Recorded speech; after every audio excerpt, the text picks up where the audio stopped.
Oke, bismillahirrahmanirrahim. Assalamualaikum warahmatullahi wabarakatuh. Apa kabar semua? Baik, Pak. Alhamdulillah, mutiara zikir ya. Bagaimana followers TikToknya semakin bertambahkah? Atau semakin berkurang? Berkurang, Pak, karena saya jarang bikin konten. Oh, jarang bikin konten lagi ya. Fokus ke itu ya. Fokus ke kuliah ya. Akademik bagus ya. Eh, Gimana yang lain? Mudah-mudahan semuanya sehat ya. Sekarang kita mulai dengan kewirausahaan teknologi ya, berbasis teknologi ya. Kita ambil intisarinya saja, poinnya, supaya teman-teman di sini bisa memahami apa sih urusan teknologi itu. Urusan teknologi, jadi di sini teman-teman mampu memahami peran teknologi ya dalam berwirausaha. Nah itu tuh, peran teknologi berkaitan dengan peluang berwirausaha, peran teknologi dalam berwirausaha, memahami konsep, prinsip, dan teori-teori dasar untuk mengembangkan kewirausahaan berbasis teknologi dan internet gitu ya, memahami kaitan inovasi, teknologi dan pendidikan ya dalam mengembangkan kewirausahaan. Kenapa ada kata-kata pendidikan di sini? Karena kita dari UPI, yang UPI itu ciri khasnya adalah eh, pendidikan ya, pendidikan.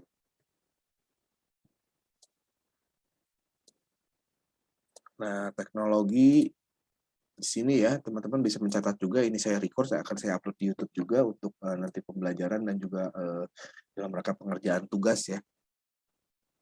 Di sini teknologi ya merupakan aplikasi langsung dari ilmu pengetahuan yang dimiliki manusia. Tujuan perekayasaan teknologi ini adalah sebuah alat untuk memudahkan kerja manusia dalam memenuhi kebutuhannya. Jadi pada intinya teknologi itu diciptakan, dibuat, direkayasa untuk memudahkan pekerjaan manusia, ya, mesin untuk memudahkan pekerjaan manusia, itu prinsipnya ya. Kemudian di kewirausahaan teknologi ini apa? Jadi, bagaimana peran teknologi dalam kewirausahaan, ya? Peran teknologi dalam berwirausaha. Di sini ada application, knowledge, human work, ya, teknologi. Karena semuanya berkaitan dengan teknologi ya, gitu. Jadi kalau teman-teman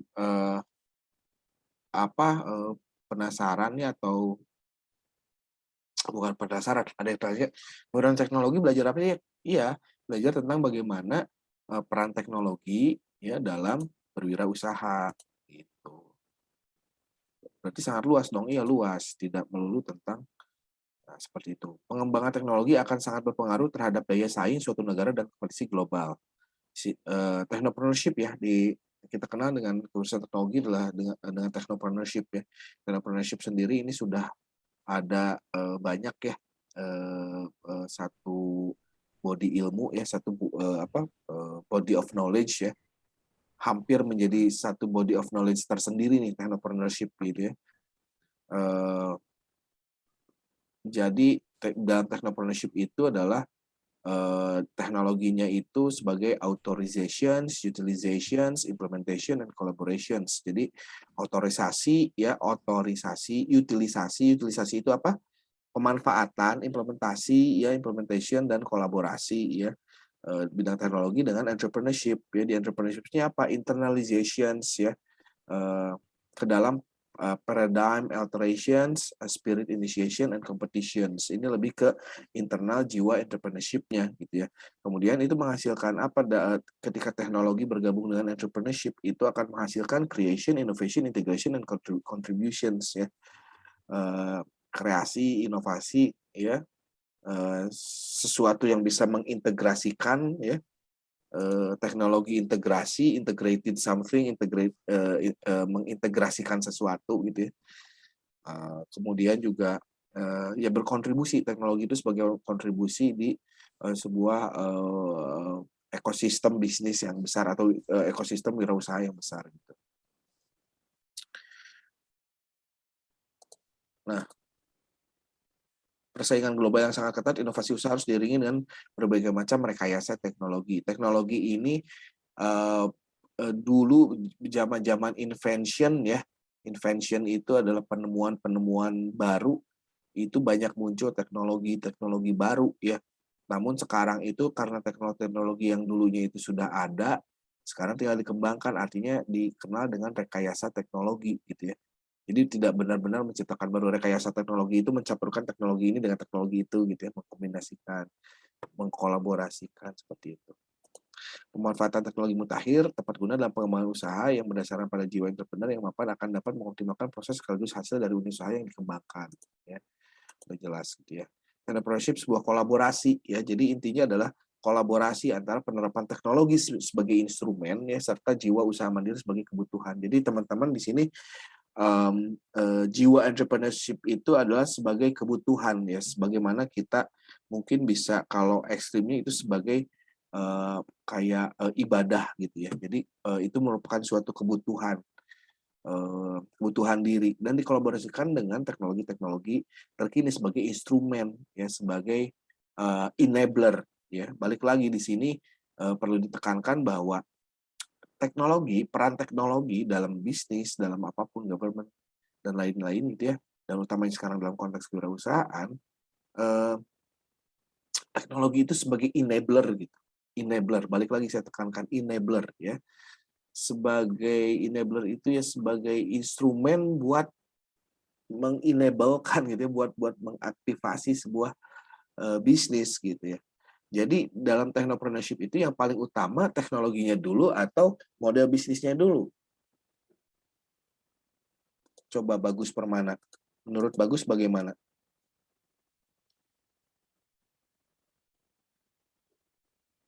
Bagus Permana ada?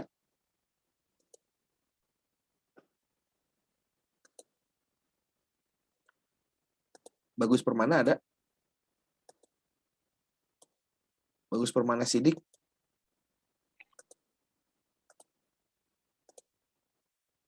Bagus?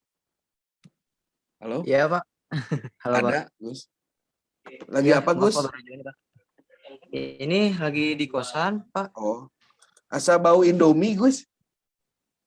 Aduh, Ngegit Pak, Indomie tadinya? kecium ya pakai sampai situ. Iya. Oke, Gus, menurut Bagus nih ya, dalam bisnis berwirausaha itu yang mana dulu yang perlu dikerjain nih, yang perlu disusun?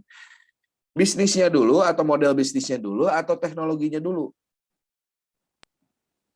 Kalau menurut saya, sependek pengetahuan saya model bisnisnya dulu, Pak. Model bisnisnya dulu, kenapa, Gus?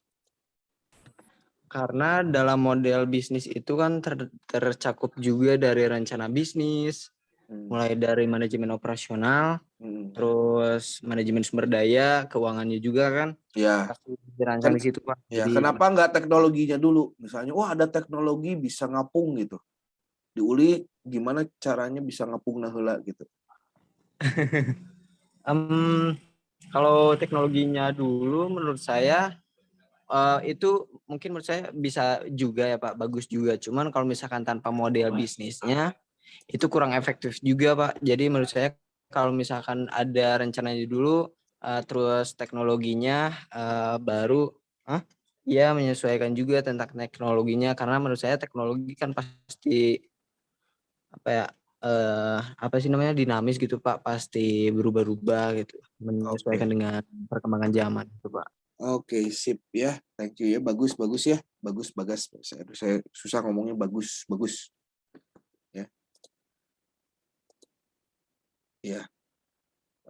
Nah, dari situ belah unit. Nah, bagus betul sekali ya. Jadi yang perlu ditekankan teman-teman belajar atau kuliah di program studi kewirausahaan di mana memang betul-betul tentang kewirausahaannya yang digali dengan kompetensi kewirausahaan yang ada gitu ya. Nah, jadi fokusnya tuh di situ dulu. Kalau mau even buat startup pun itu kan yang perlu dilakukan adalah konsep bisnisnya dulu yang matang gitu. Konsep bisnisnya itu ya sesederhana ya, maksudnya kalau disederhanakan semua sumber daya yang menjadi modal kemudian mendapatkan keuntungan itu kan itunya dulu. Baru teknologi enabler sebenarnya, oh bisa nih pakai teknologi API nih atau verifikasi muka nih, bisa pakai teknologi voice comment, bisa pakai teknologi otomatisasi dan lain-lain gitu ya. Nah, jadi seperti itu. Oke. Dari sini tumbuhlah unit usaha yang teknologis, unit usaha yang memanfaatkan teknologi aplikatif dalam proses inovasi, produksi, marketisasi dan lain sebagainya. Ya. Kemudian technopreneurship adalah suatu karakter integral integral itu suatu kesatuan ya, karakter yang satu kesatuan karakter antara kompetensi penerapan teknologi serta spirit membangun usaha ya. Kompetensi penerapan teknologi dan spirit membangun usahanya.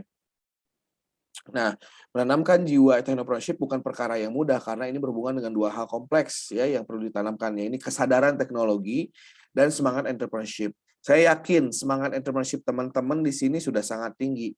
Nah, kesadaran teknologi, technological awareness, bahkan sampai literasi teknologi gitu ya.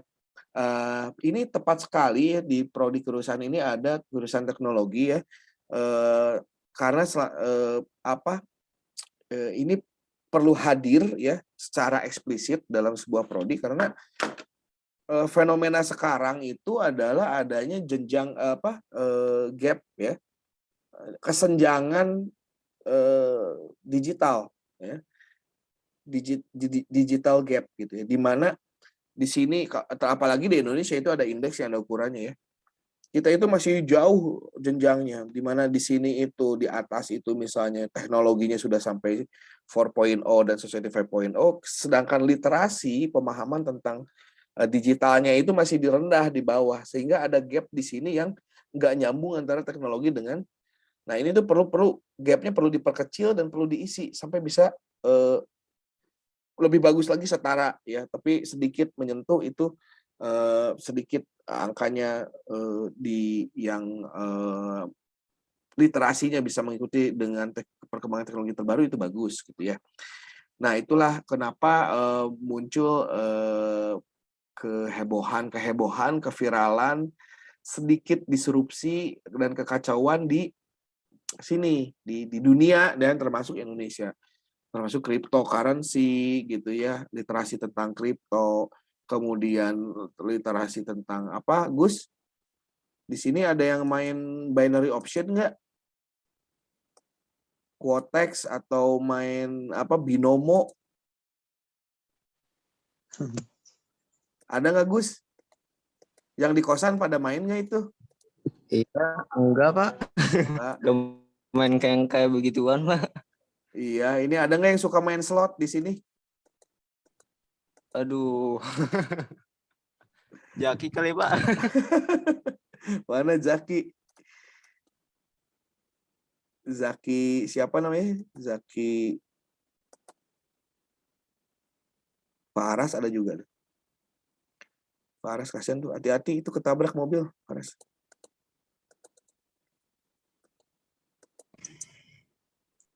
Ya, jadi munculnya Indra Kents, munculnya Doni Salmanan dan siapa gurunya Indra Kents tuh siapa namanya? Rich belakangnya Rich gitu. Franz Rich ya, Rich Brian bukan ya? Ya fenomena itulah ya, binomo binary option itu, afiliator dan lain-lain. Fenomena apalagi ya? Ya itu salah satunya lah ya yang mendisrupsi, dan di mana sekarang anak muda itu pada ya mudah-mudahan teman enggak ya. Jadi teman-teman enggak semua di sini ya. Pengen cari penghasilan atau profit atau uang dengan cara yang sangat-sangat instan gitu ya. Nah gitu. Itu kan perlu perlu ditingkatkan literasi tentang ya banyak. Pertama literasi keuangan digital gitu ya, apa itu skema Ponzi, apa itu kripto, dan juga nih di G20 sekarang kan yang jadi presiden G20 siapa sekarang? Gus?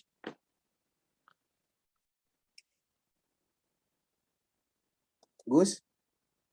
Yang jadi presiden G20 siapa, Gus?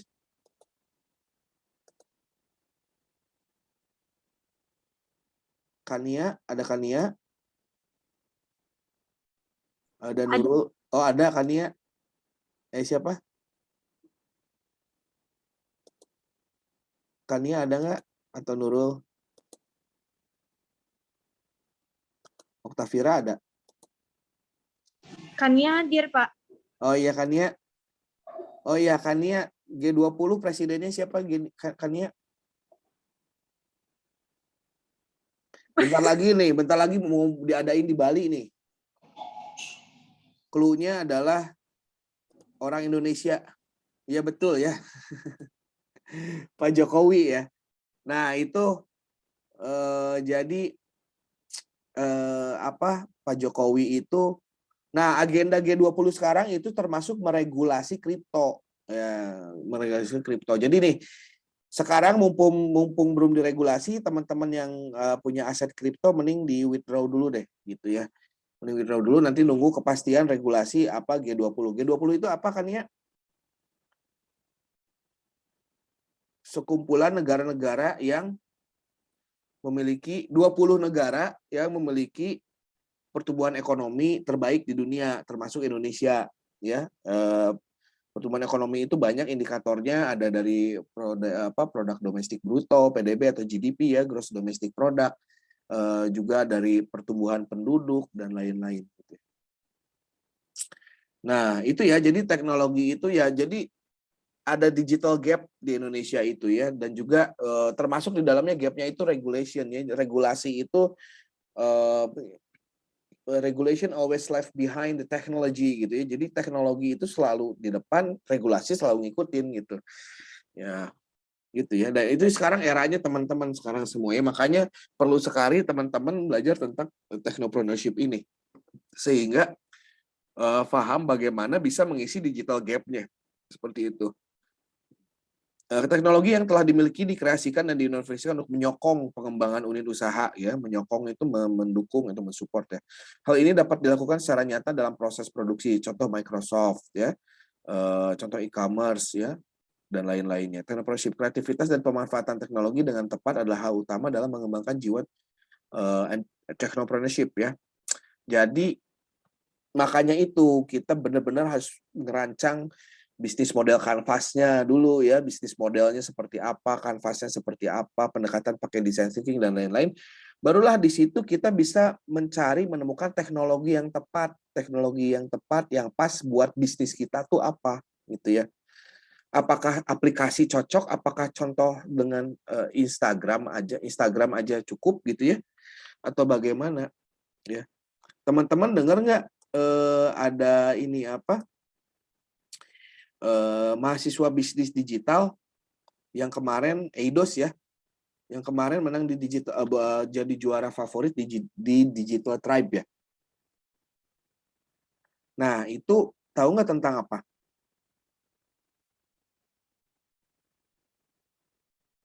Bisnisnya itu tentang apa? Eidos.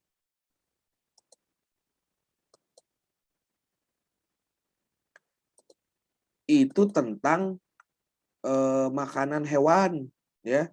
Jadi makanan hewan peliharaan. Jadi mereka bikin kayak platform gitu untuk jual beli makanan hewan peliharaan gitulah. Nanti bisa delivery gitu.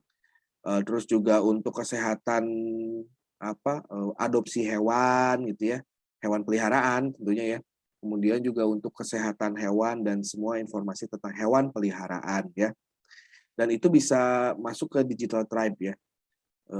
Coba ini tebak ya, bukan tebak ya, dan menurut saya hebatnya itu apa mahasiswa itu, dia belum bikin apapun, maksudnya dia belum bikin aplikasinya belum dibikin, websitenya belum dibikin, UI UX-nya belum dibikin, bahkan semuanya belum. Dia pakai apa itu? Pakai Instagram aja gitu. Pakai Instagram. Artinya gini, maksudnya kaitannya gini. Yang penting tuh idenya dulu gitu. Mau bikin startup, mau bikin di technopreneurship, yang penting tuh idenya dulu.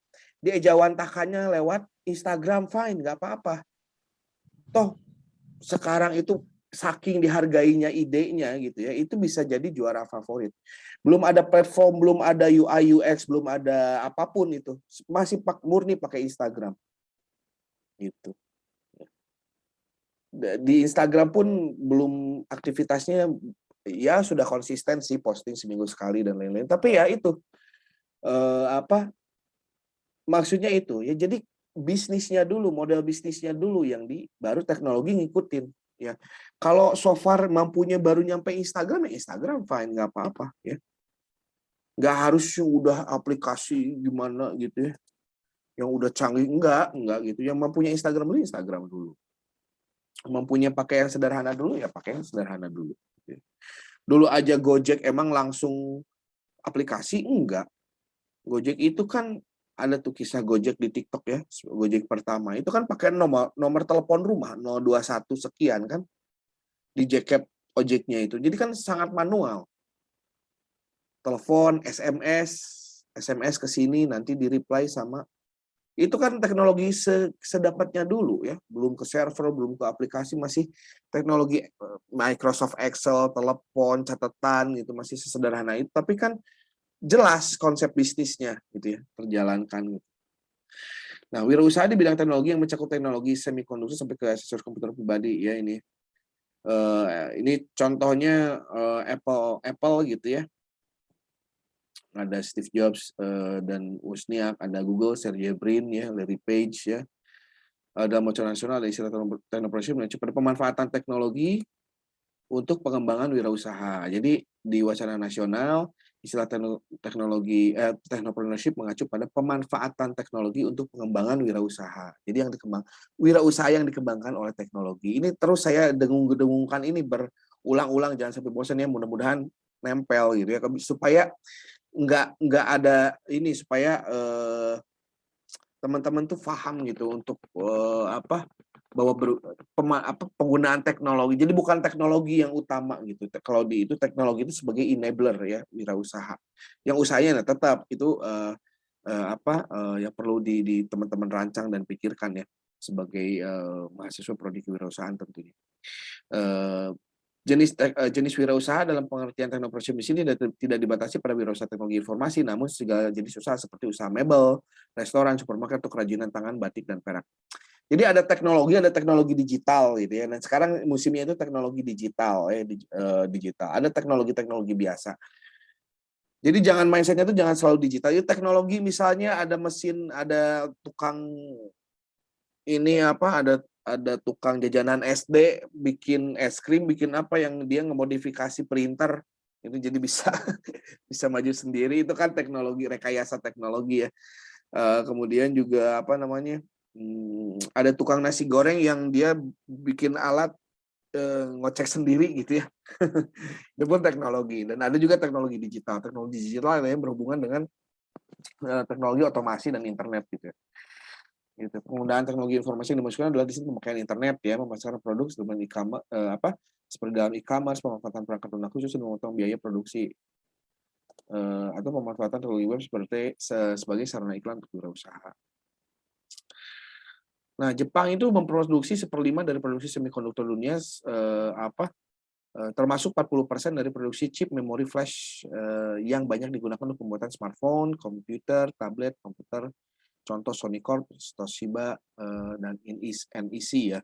Jepang itu memang negara teknologi, makanya dia problem negaranya itu ya, terlalu teknologi. Sehingga manusianya itu banyak yang stres ya, banyak yang karena terlalu teknologi aja gitu. Makanya di Jepang lah muncul Society 5.0 ya. Apa itu Society 5.0? Kan narasi industri revolusi 4.0 itu kan sudah sering didengungkan, kita dengar sampai sekarang. Kemudian, nah apa dengan yang dimaksud dengan Society 5.0? Ada yang bisa jawab? Ada yang bisa mau berpendapat? Apa itu Society 5.0?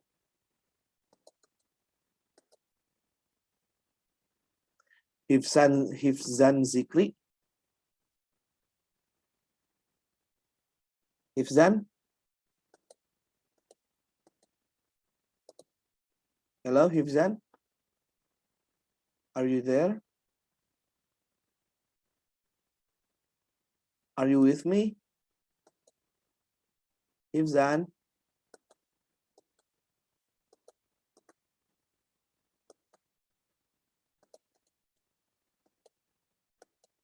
Hifzan?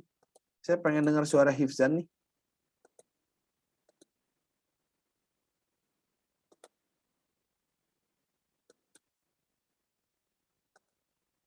Atau yang lain?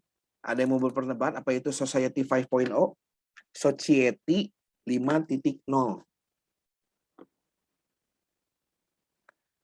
Ya, pada intinya Society 5.0 itu adalah, ya, ada yang mau? Iya, Pak. Maaf, izin menjawab, Pak. Siapa? Terus saya. Aris. Aris. Mana Aris?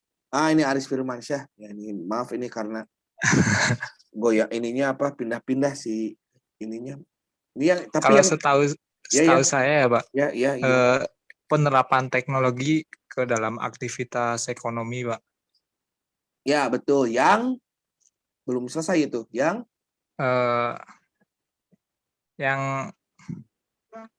yang digunakan dalam kehidupan sehari-hari. Ya, di mana teknologinya itu Kurang tahu, Pak, kelanjutannya. Oh ya, oke, bagus ya. Bagus penerapan teknologi sehari di mana itu ada tambahannya ya. Bagus Aris udah benar sampai situ ya.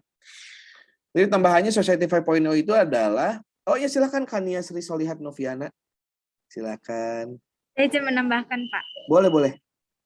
Menurut saya Society 5.0 itu jadi kayak zamannya manusia tuh menyelesaikan masalah sosial atau apapun tuh dengan teknologi yang inovasinya muncul di society sebelumnya, yaitu 4.0. Sekian, Pak. Terima kasih. Oke, ya mantap. Sudah dilengkapi ya jawaban Aris dengan Kania. Kayak saling melengkapi kayaknya nih ya. Aris dan Kania nyambut gitu. Nah, betul sekali ya. Jadi, betul. Pada intinya adalah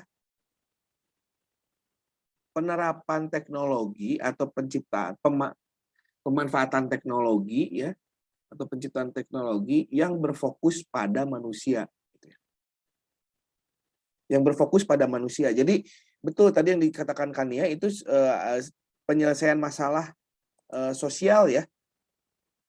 Sosialnya diselesaikan dengan teknologi. Sekarang gini, maksudnya gini, Society 5.0 tuh. Dengan teknologi otomasi ya, pintu tol sekarang perlu dijagain orang nggak? Nggak. Bisa sama dengan ya.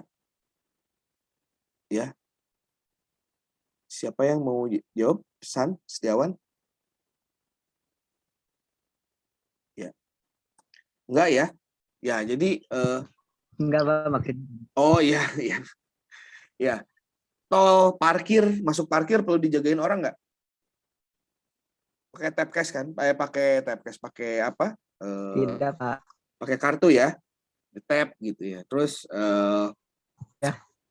apa bedanya dengan misalnya teller bank? Ya, pom bensin.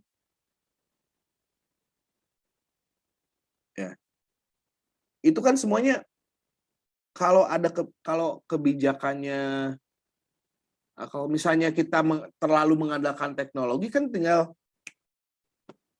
snap. Nggak ada karyawan operator pom bensin. Snap, nggak ada teller. Ya.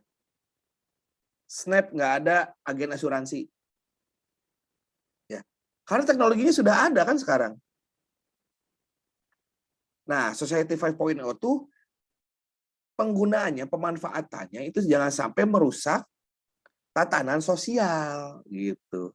Ya, bayangkan kalau sekarang teknologi itu semua diterapin di Pertamina, nambah pengangguran lagi.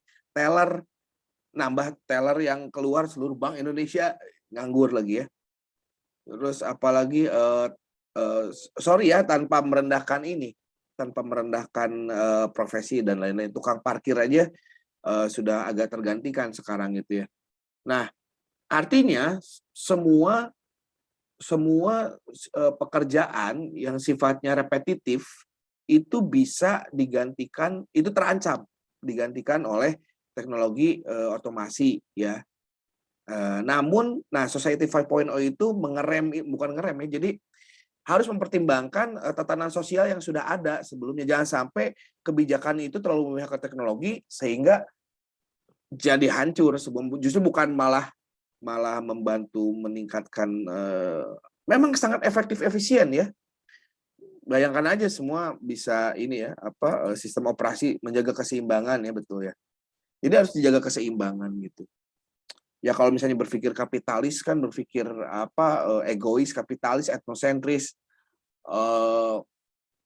Itu kan udah aja nih saya untungnya besar nih gitu ya.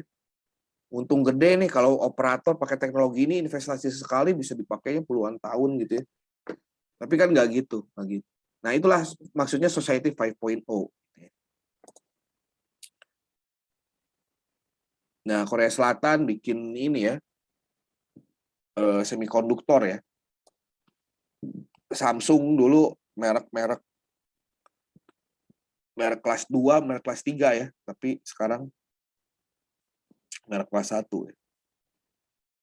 Di Singapura juga ya, Taiwan, di sini Foxconn ya, atau apa namanya? Foxconn yang terkenal dari Taiwan tuh ya. Dia memproduksi chip ya. Itu UMKM dulunya itu, Foxconn itu. Sekarang jadi gede. SDM dan inovasi di bidang teknologi informasi yang unggul membuat India berkembang menjadi incaran industri dunia barat bagi outsourcing maupun penanam modal ya. Bayangkan CEO perusahaan-perusahaan ternama besar di Indonesia itu hampir semuanya itu orang India atau keturunan India ya. Google aja sekarang siapa nih? Microsoft siapa? Adobe siapa? Pepsi siapa? Orang India. Karena apa? India itu dia investasinya di SDM. Indonesia kalah lah sama India mah. Ya. Investasinya tuh di SDM. Nah, kalau di bidang teknologinya mereka tuh punya ke Silicon Valley-nya India namanya Bangalore. Ya. Bisa cek ya Bangalore gitu ya. Di India seperti apa. Nah, di Tiongkok nih mulai menunjukkan kiprahnya di dunia internasional ya. Akuisisi IBM oleh Lenovo ya, luar biasa. Ada merek-merek terkenal Xiaomi, Huawei, OnePlus gitu ya. Nah, entrepreneurship di Indonesia ini juga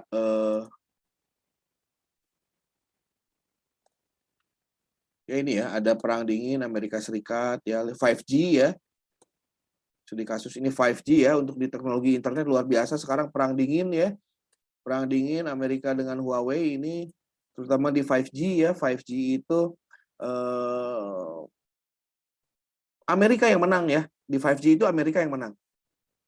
Mereka teknologinya udah settle, udah siap semuanya gitu ya. Jalurnya udah siap. Tinggal running gitu ya. Apa sih bedanya 4G dengan 5G?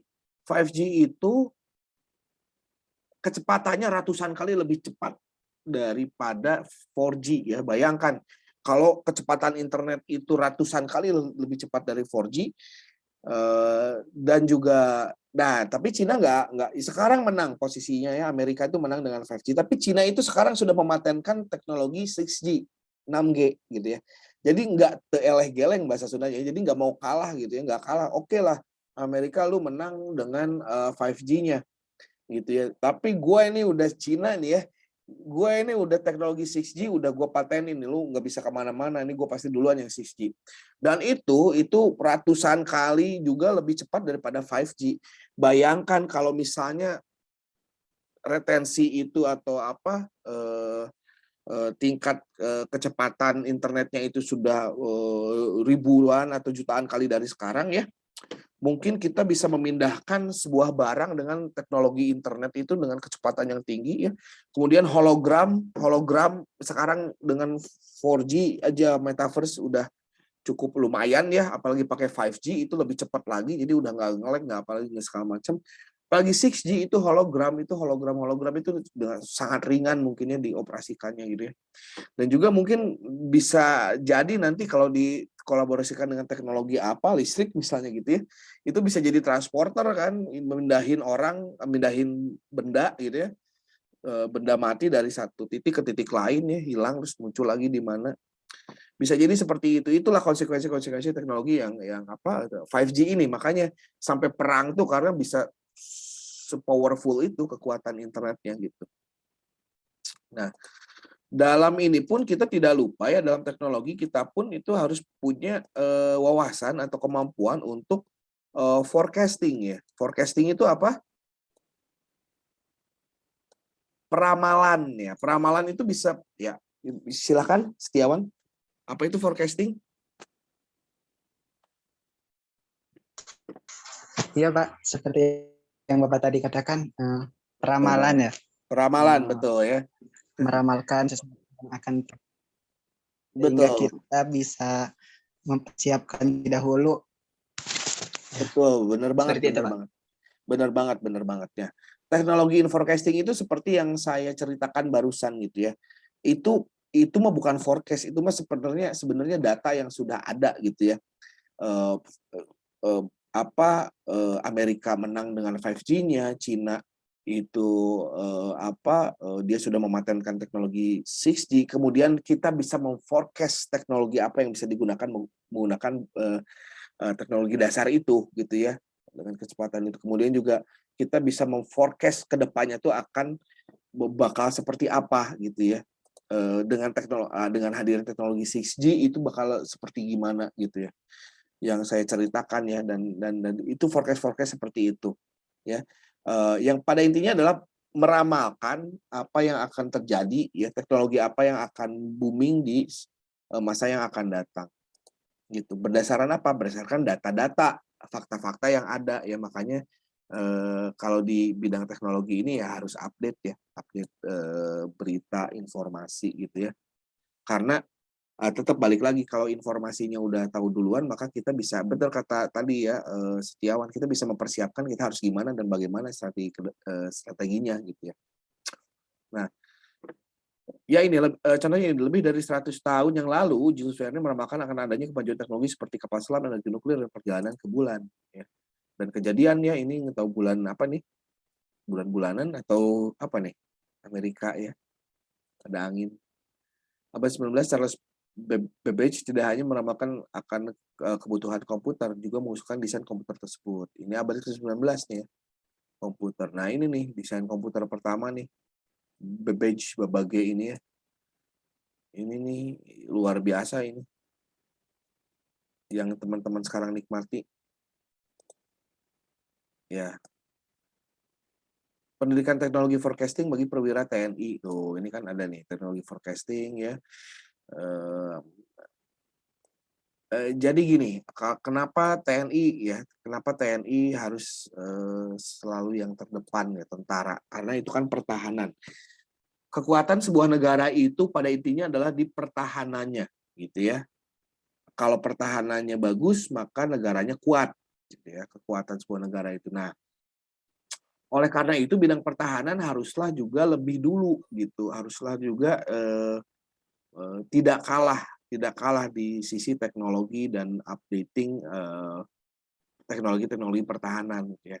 Karena apalagi sekarang pertahanan ini perangnya ini udah perang proxy ya, proxy war gitu. Dan itu jangan sampai ketinggalan TNI itu. Pertahanannya. Dari dulu sampai sekarang memang terbagi dua ya. Ada militer dan sipil, dan dulu pembangunan sebuah negara itu selalu berbasis militer kan. Teman-teman ada yang suka main game perang nggak? Game apa? Kalau sekarang gamenya apa sih, game perang gitu ya? Itu pasti kan basisnya tuh pertahanan ya, pertahanan militer dulu, baru di tengahnya ada kota. Itu. Nah, kotanya itu disebut sipil. Jadi dari dulu sampai sekarang tuh pasti terbagi dua, militer dan sipil gitu ya. Militer dan sipil bermain di situ. Nah, misalnya ya, makanya ini mah intermezzo ya, makanya membangun gitu ya, membangun fisik infrastruktur yang peruntukannya bagi masyarakat sipil disebut teknik sipil gitu. Karena bukan militer gitu aja. Kalau untuk pertahanan alutsista yaitu pertahanan militer, pembangunan militer ya, jelas. Ya itu mah intermezzo aja ya.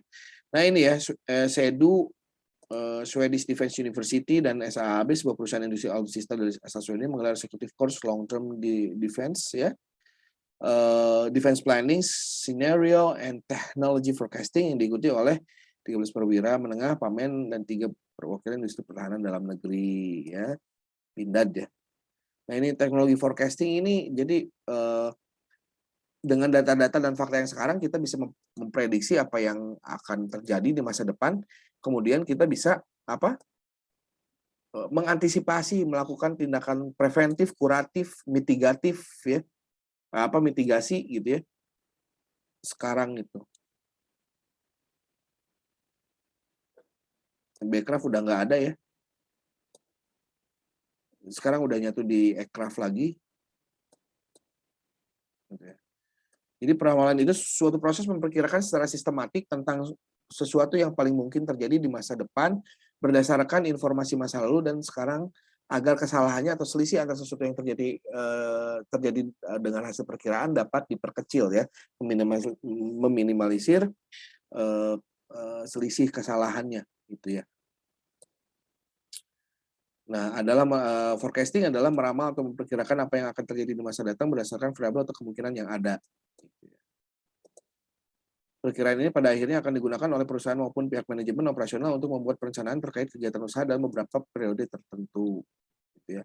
Forecasting atau perkiraan adalah kegiatan yang bertujuan untuk meramalkan atau memprediksi segala hal yang terkait dengan produksi, penawaran, permintaan, dan penggunaan teknologi dalam sebuah industri atau usaha. Gitu ya. Nah, karena kita fokusnya itu adalah di kewirausahaan, jadi ini nih, teknologi apa yang terkait dengan produksi, penawaran, permintaan, penggunaan teknologi, dan pemasaran, dan secara umumnya itu bisnis gitu ya, di sebuah industri atau usaha, seperti itu gitu ya. Nah, kayak teknologi buat kaos ya, buat kaos itu dulu saya kalau pengen nyablon ya, minimal selusin gitu ya, terus sablonnya sablon ngesut. Kalau sekarang kan dengan teknologi printing yang di press itu kan bikin satu juga boleh dan hasilnya kuat, bagus ya.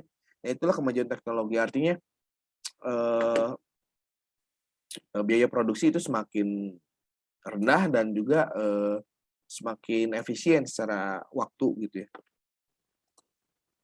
Dan kualitas semakin tinggi. Nah, itulah selalu begitu teknologi. Tujuan forecasting ya, menurut Heiser and Render itu perkiraan atau forecasting memiliki tujuan ini nih, perkiraan yang diperlukan karena adanya time lag atau delay antara saat suatu kebijakan perusahaan dilakukan dengan implementasi gitu ya.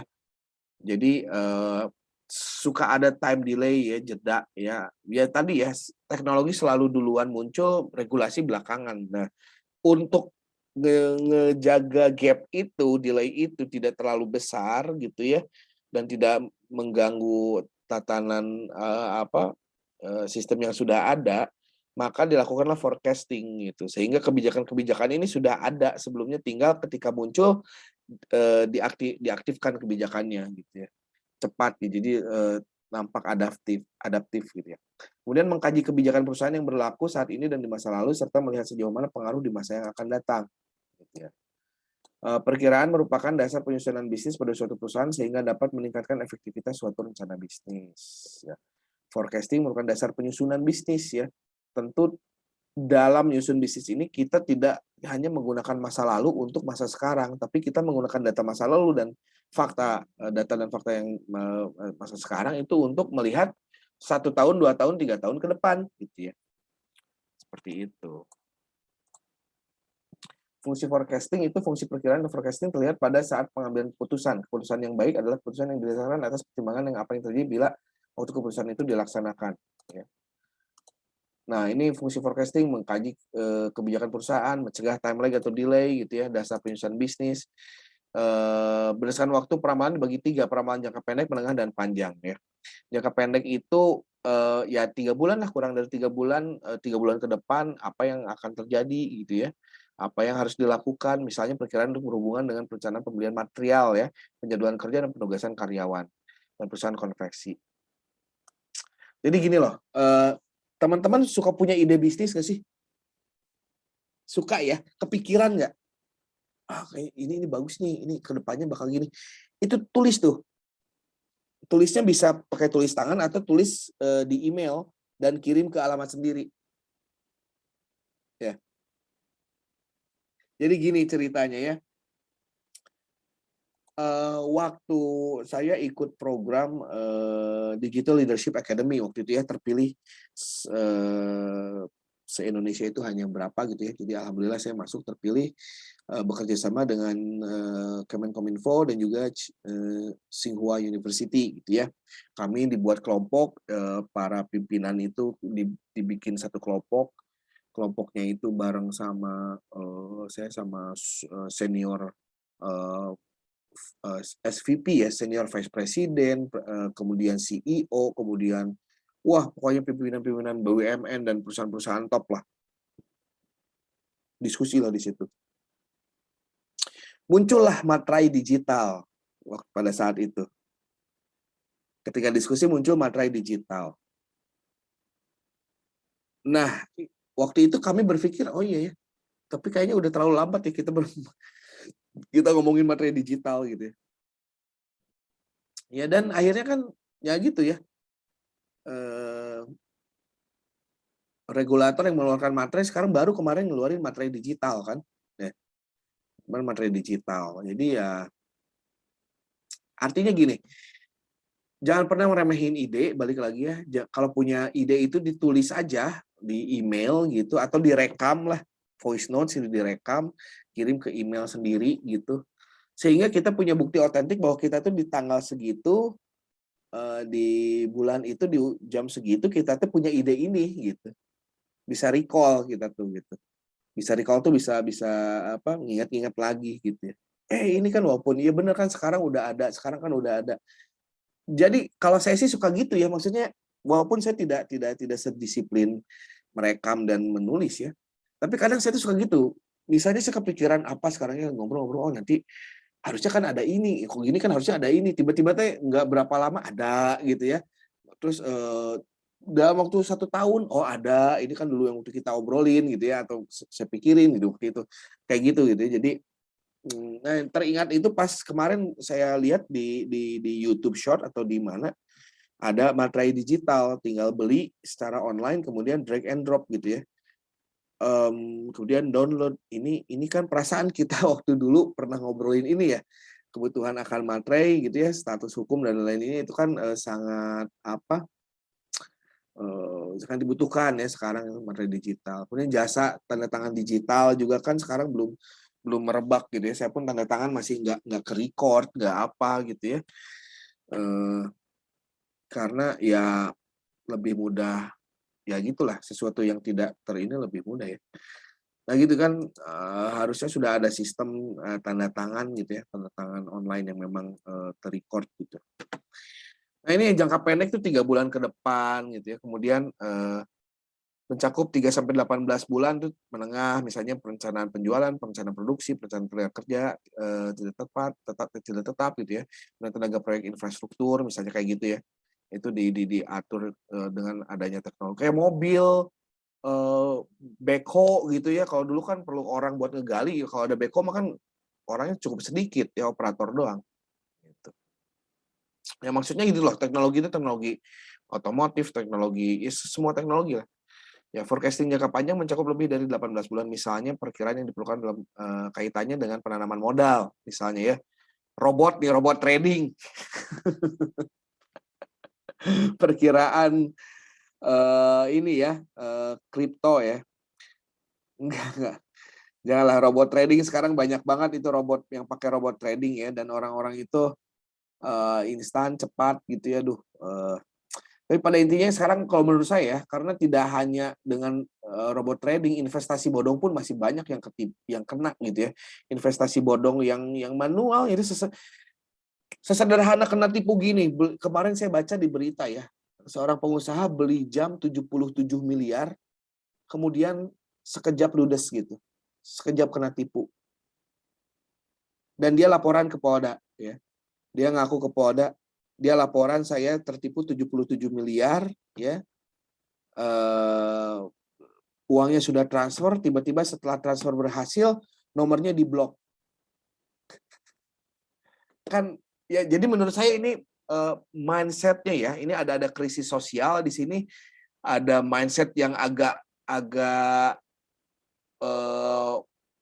kurang nyetrum gitu ya, maksud mindsetnya masih ini. Jadi nggak ada yang instan. Jadi kehati-hatian itu perlu. Masa beli jam 77 miliar dengan WhatsApp gitu ya, kemudian juga PS Store Jakarta jual iPhone harga 1,5 juta, WA ke sini. Itu padahal di Instagram berseliweran yang gitu-gitu ada aja yang kena tipu gitu ya. Yang gitu-gitu. Artinya literasi kita, kesadaran teknologi, kesadaran teknologi dan literasi digital itu perlu ditingkatkan gitu. Untuk nah makanya ini angkatan 2019 ini wajib ikut TSA ya. Sudah diinfokan belum sama teman-teman, ada ya? TSA sudah daftar semuanya? Coba kalau belum berhasil daftar ya, itu surat rekomendasi sudah kami buat gitu ya, tinggal upload. Kalau KRS atau apa namanya KHS ya, itu tinggal download di Siak aja, upload lagi atau screenshot upload gitu aja. Asal size-nya nggak lebih dari 5 mega, selama bisa diupload fine gitu ya. Nah ini dalam rangka peningkatan literasi untuk digital ya, keamanan siber dan juga cerdas menabung seperti itu. Nah, jadi ini forecast penanaman modal gitu ya, perencanaan fasilitas, perencanaan untuk kegiatan penelitian dan pengembangan juga ya, Bukalapak R&D ya. Contohnya ya, kenapa setiap perusahaan besar itu pasti punya divisi R&D, Research and Development ya. R&D itu penting untuk apa? Ya untuk bagaimana pada intinya membuat inovasi secara inovatif, kreatif, dan bagaimana itu supaya produktif ya, untuk meningkatkan efisiensi dan efektivitas gitu. Intinya itu, efisiensi dan efektivitas di sebuah proses bisnis seperti itu ya. Makanya fungsi R&D itu sangat strategis ya, sentral kalau di perusahaan-perusahaan atau bahkan di negara ya. Di perusahaan-perusahaan itu R&D ada yang di kota mana, ada yang dekat headquarter-nya. Kemudian juga kalau di setiap kementerian pun ada namanya Balitbang ya, Badan Penelitian dan Pengembangan gitu, atau BPSDMP, Badan Penelitian Sumber Daya Manusia gitu ya, BPSDM ya, atau di negara pun punya LIPI, punya Ristek BRIN gitu ya, itu kan riset teknologi ya, itu sangat strategis posisi-posisi itu harus ada gitu, untuk menjalankan fungsi-fungsinya. Perencanaan operasi ini ya, perkiraan berdasarkan fungsi dan perencanaan operasi di masa depan. Berdasarkan fungsi dan perencanaan operasi di masa depan, perkiraan atau forecast dibagi menjadi 3 jenis, yaitu perkiraan ekonomi, perkiraan teknologi, dan permintaan demand ya. Perkiraan permintaan atau demand forecast. Economical forecast, technological forecast, and demand forecast gitu ya. Economic forecast itu menjelaskan siklus bisnis dengan memprediksi tingkat inflasi, ketersediaan uang, dana yang dibutuhkan untuk membangun perumahan dan membangun sebuah bisnis ya, ini tidak hanya membangun perumahan dan indikator perencanaan lainnya gitu ya. Ini economic forecast. Jadi pada intinya adalah perakiraan tingkat inflasi dan devisa gitu ya. Inflasi dan devisa itu kan bisa dihitung trennya ya. Pertumbuhan ekonomi bisa dihitung trennya, bisa di forecast, kemudian juga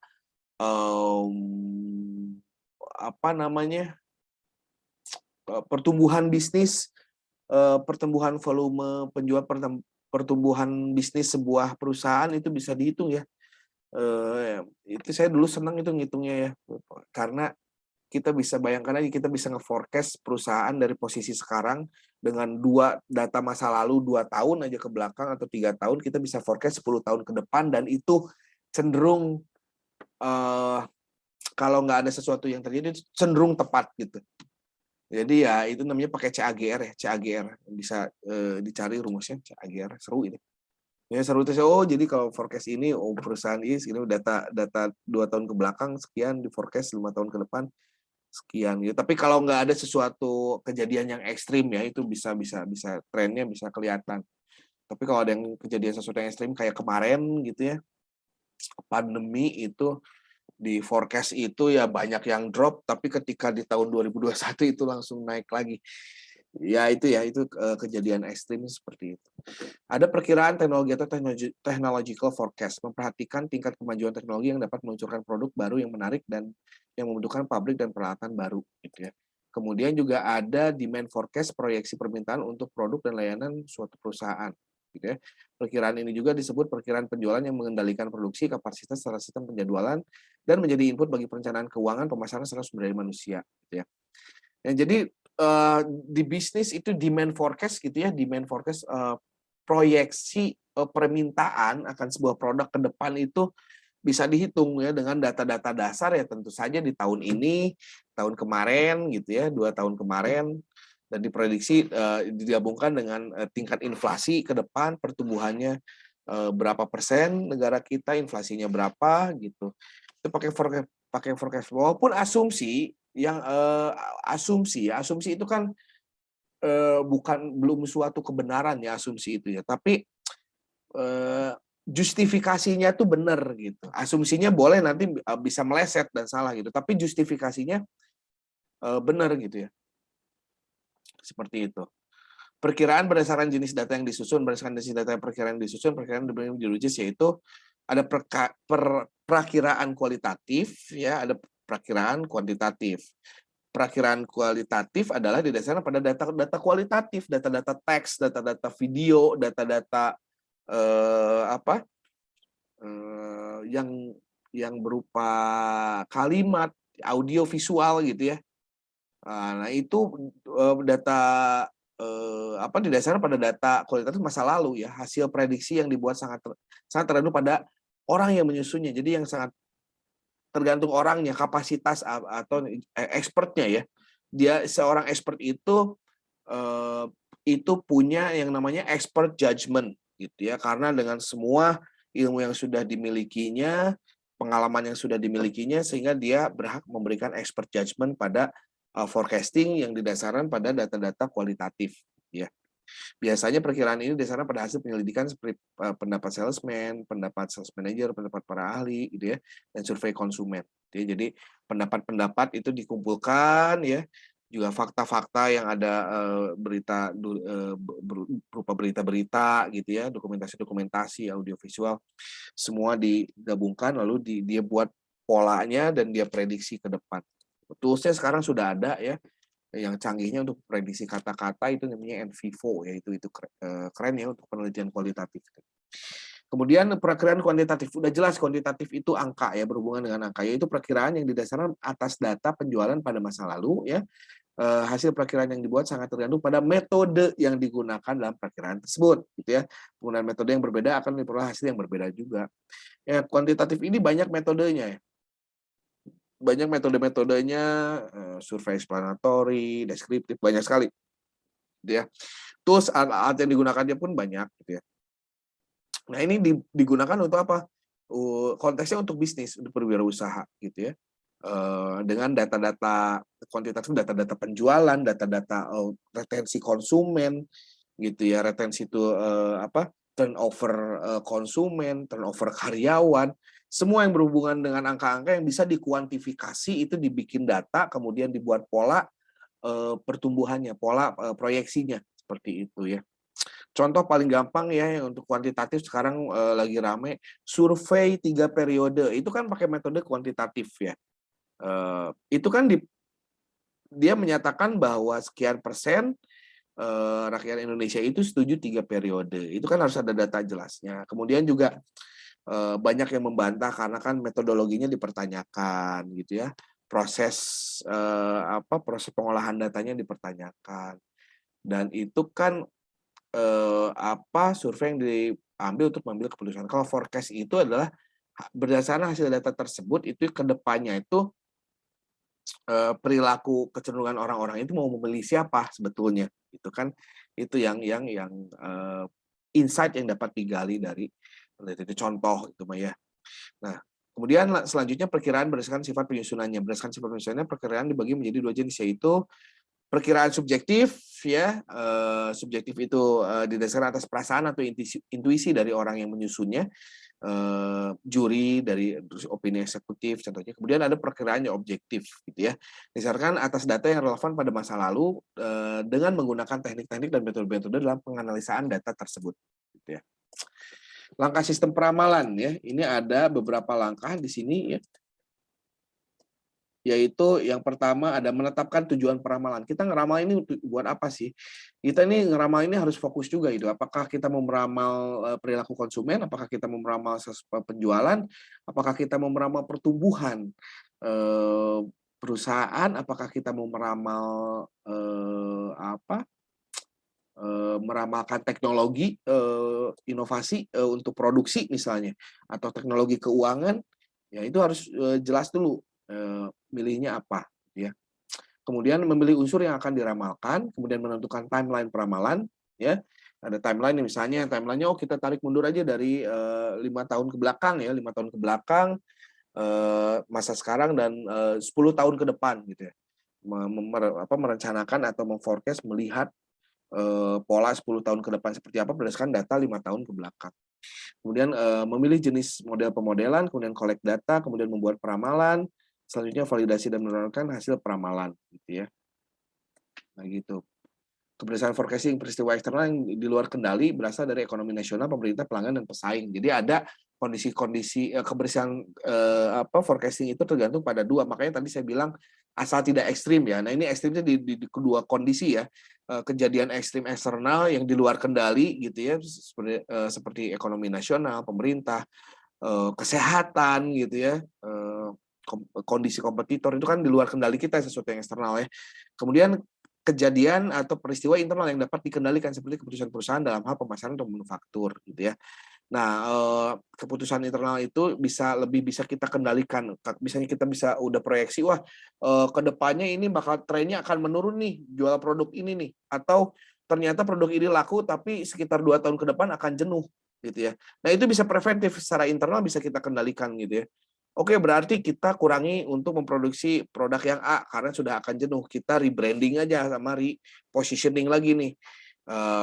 R&D, masuk R&D gitu ya. Nah, sambil itu barulah nanti kalau udah misalnya fix R&D matang, launching ya di tahun yang sudah ditentukan gitu ya. Akhirnya pasar jadi nggak jenuh lagi gitu ya. Jadi oh, ini ada sesuatu yang baru nih gitu ya. Gitu. Yang paling sering memanfaatkan ini atau menggunakan strategi ini adalah Coca-Cola ya. Coca-Cola itu kan selalu rebranding, repositioning terus gitu ya. Akhirnya brand dia dari dia bisa sudah ada 7 kali, 8 kali perubahan logo, kemudian warna ya, tone warna, kemudian juga itu untuk mengatasi kejenuhan dari konsumen. Contoh seperti itu forecast meramalkan tingkat kejenuhan konsumen ya. Nah, itu ya, tapi itu bisa dikendalikan yang internal, yang eksternal nggak bisa ya. Contohnya tadi kalau kita ngitung yang eksternal ya, yang eksternal kita bisa menghitungkan yang orang lain, oh dia pertumbuhannya lihat di laporan keuangan itu kan dirilis sama IDX ya. Laporan keuangan semua perusahaan itu dirilis sama IDX, di IDX itu apa ya? Bursa Efek Indonesia lah gitu ya. Itu ada laporan keuangan semua yang IPO di situ, kita bisa cek, kita bisa download ya gratis karena itu kan laporan publik ya. Kita download, kita lihat itu laporannya profitnya berapa, itu kita bisa tarik berapa tahun ke depan itu pakai rumus CAGR. CAGR itu nanti sekian persen, di tingkat CAGR 6%, maka pertumbuhan per tahunnya akan sekitar segitu. Nah, itu CAGR itu forecast 10 tahun ke depan ya misalnya. Dan itu kalau tidak ada kejadian eksternal dan internal ekstrim. Karena pakai CAGR itu pure kuantitatif, tidak mempertimbangkan kualitatifnya gitu ya. Misalnya kejadian eksternalnya dan internalnya yang kualitatifnya gitu ya. Atau kalau di saham itu ada analisis teknikal, ada analisis fundamental. Nah, CAGR-nya itu adalah analisis teknikalnya gitu ya, yang berkaitan dengan angka dan kita menggunakan rumus. Kalau analisis fundamental itu kan forecast berdasarkan kejadian saat ini dan masa lalu ya.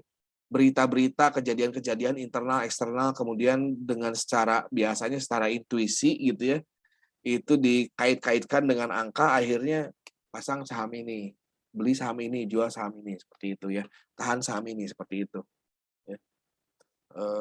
Di kita memang tidak ada mata kuliah saham ya, atau pasar modal, tapi teman-teman bisa belajar mandiri di luar, atau nanti kita buat suatu kuliah umum tentang forecast pasar modal ya, tentang stock exchange ya, tentang saham gitu. Peramalan mempunyai peranan langsung pada jenis peristiwa ya. Peramalan punya peranan langsung pada jenis peristiwa pertama eksternal, sedangkan pengambilan keputusan berperan pada jenis peristiwa yang kedua internal. Ada pertanyaan? Nah ini ya, forecastingnya itu kolaboratif teknologi ya. The penetration of mobile technology and apps, the power of cloud sharing and computing, the influential role of social media, emergence of artificial intelligence, ya, itulah yang mendorong, yang menjadi push factor, ya, atau apa, yang mendorong kolaboratif teknologi. Jadi kolaboratif teknologi ini adalah di mana perusahaan-perusahaan yang udah settle sekarang, sosial media, otomasi, AI, cloud dan lain-lain, itu nanti itu berkolaborasi ya untuk membuat sebuah teknologi yang baru lagi. Contoh Tesla dia terus berusaha ya, dia terus dia membuat mobil listrik masih terus, kemudian sekarang dia bikin smartphone ya, baru keluar smartphone, kemudian juga Tesla itu juga terus berupaya untuk memindahkan manusia ke Mars gitu ya. Walaupun teknologi itu belum settle, kemudian dia membuat suatu robot AI gitu ya. Itu pun belum masih R&D gitu. Dan nanti ke depannya itu Tesla itu harus bergabung dengan teknologi keuangan ya. Misalnya dengan PayPal, ya itu mah PayPal mah bikinan si Elon Musk sendiri ya. Tapi udah dijual dulu. Dan setelah begitu dijual dia gabung dengan Tesla gitu ya. Nah misalnya dengan teknologi keuangan yang lain jadi nggak sendiri-sendiri. Jadi kunci di masa depan adalah kolaborasi ya. Kunci kolaborasi. Saya ini mendengar kata kolaborasi menjadi kunci ini sejak tahun 2018.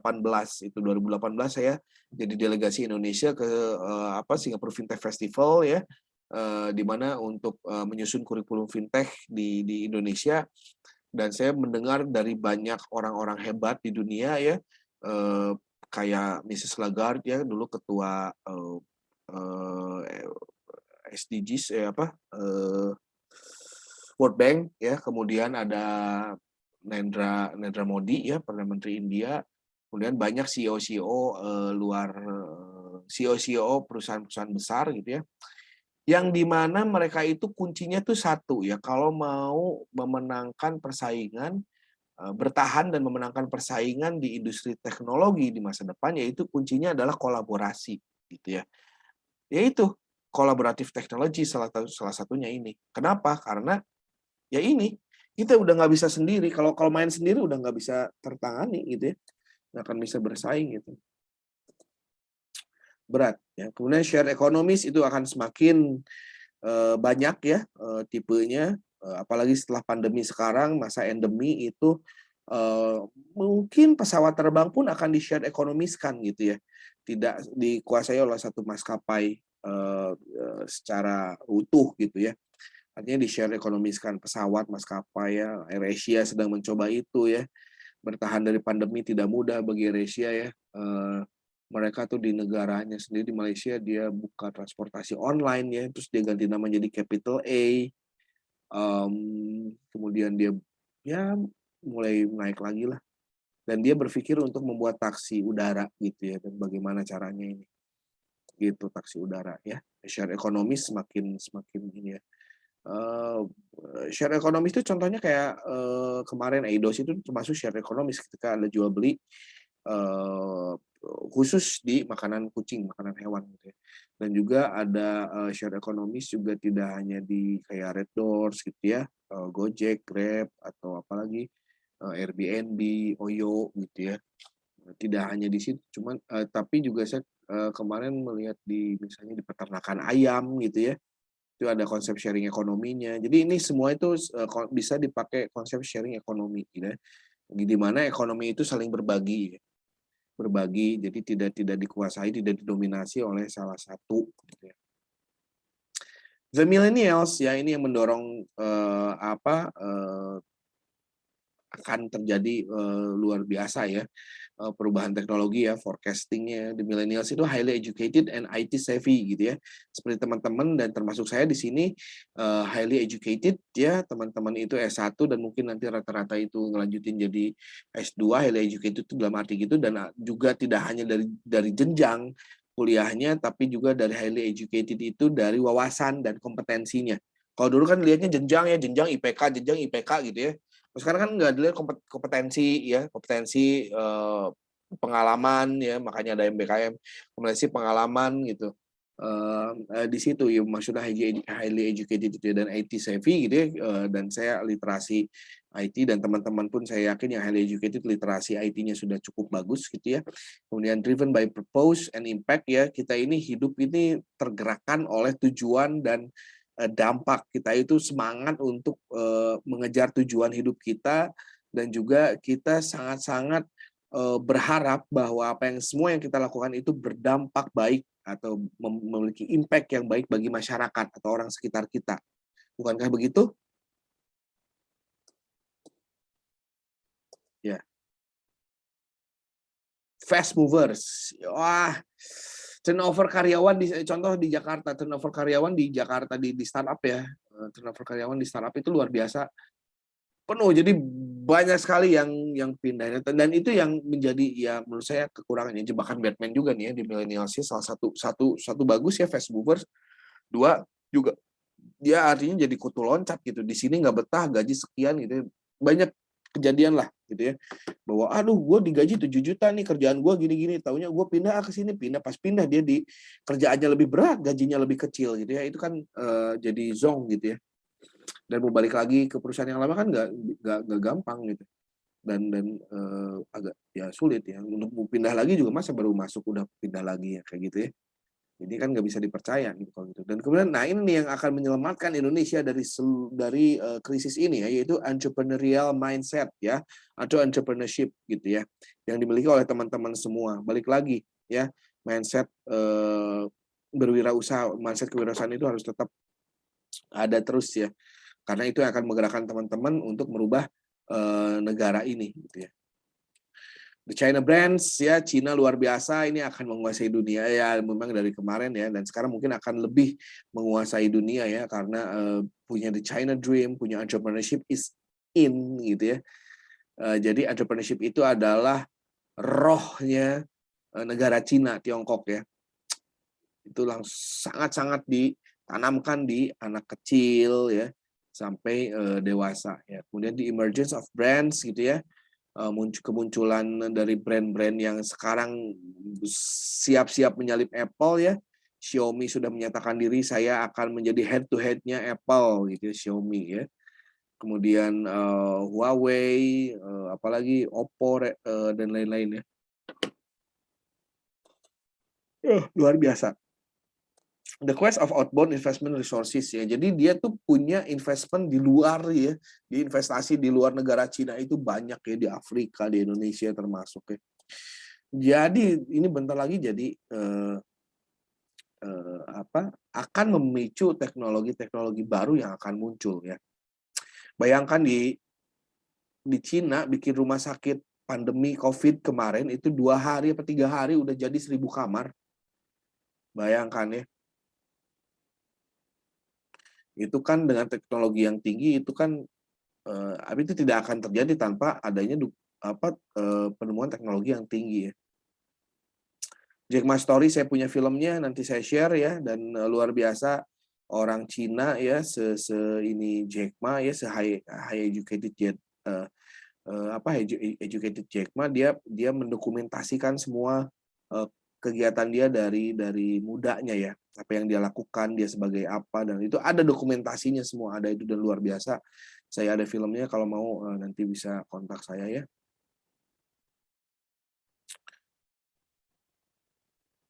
Ini apakah ada? First technology revolution, I suppose, the World War I.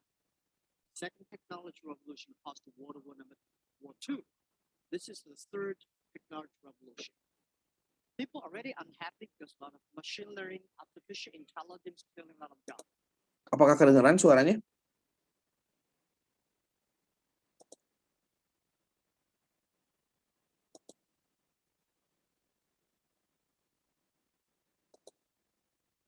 Oh, kedengaran, oke. So this is what I think. The way to figure out the job creation, one of the best ways is to help in small business to sell their local products across the board. And we have to prepare now because next 30 years is going to be painful. It's going to be because of the changes that are going to Change take of the place. technology, change of the We're going to have a world. lot of people with a lot of time on their too. Well, See you it. know, the other thing people would be Now, interested. they might want to spend it on Alibaba watching movies, buying things, but Well, believe it or not, I think the next 30 years, people only work 4 hours a day and maybe 4 days a week.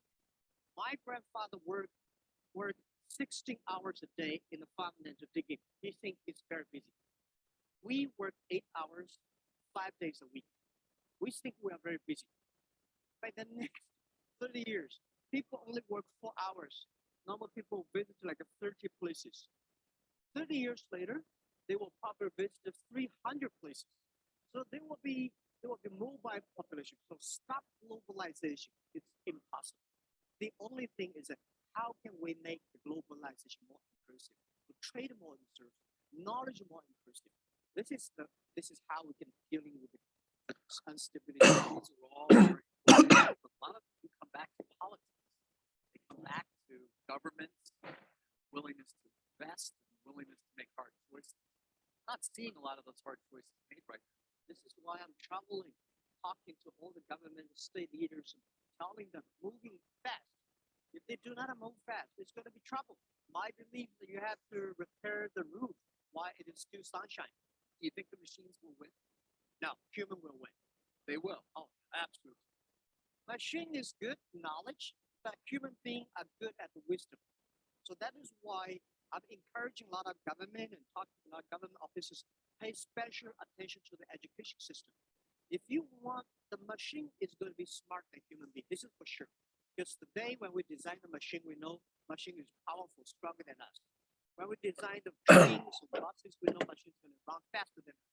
When we have the computers, we have to know that machine is going to be smarter than us. But the human being, they are not only smart, they have the wisdom. So artificial intelligence will never have wisdom. No, artificial intelligence is going to be very smart.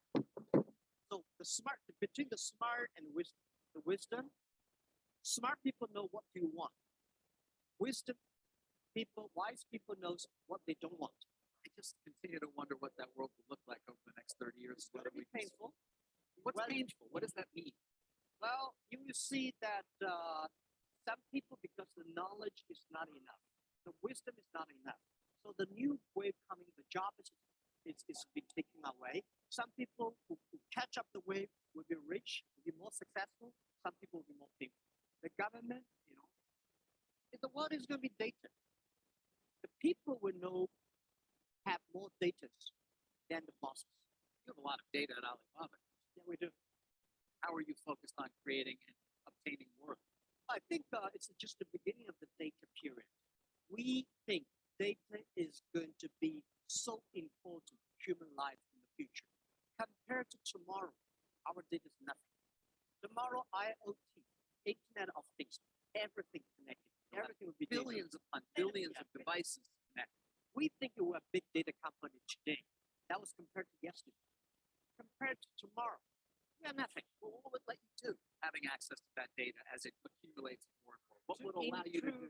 Improve people's life, improve the machines, to making sure the machine can do better job to support human beings instead of machine do better jobs to cure human jobs.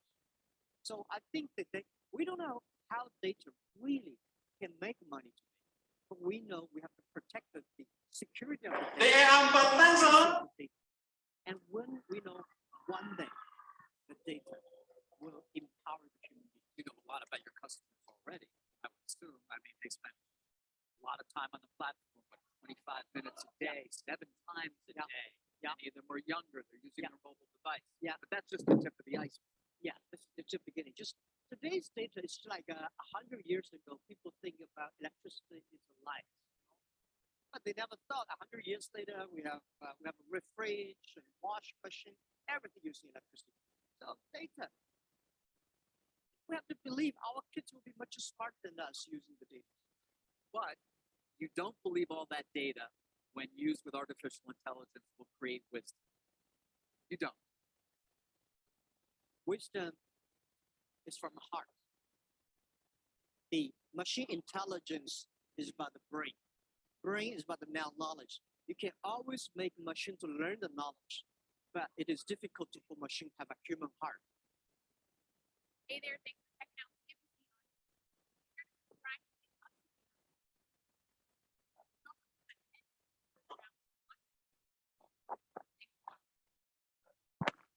Oke, thanks for watching.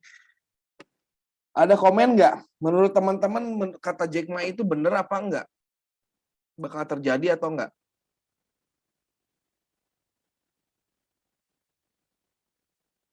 Ada yang nonton Jack Ma nggak barusan?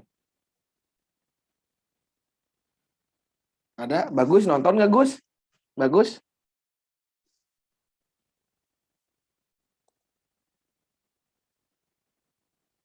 Halo?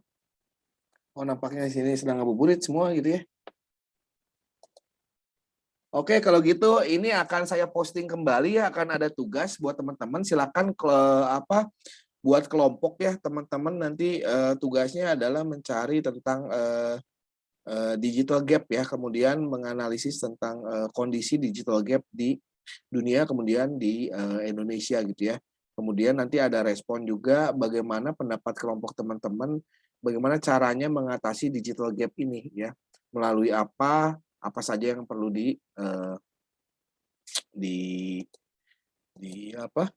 dibenahi gitu ya, kesenjangan digital gitu. Oke, ada pertanyaan? Kalau tidak ada, saya stop recording dulu.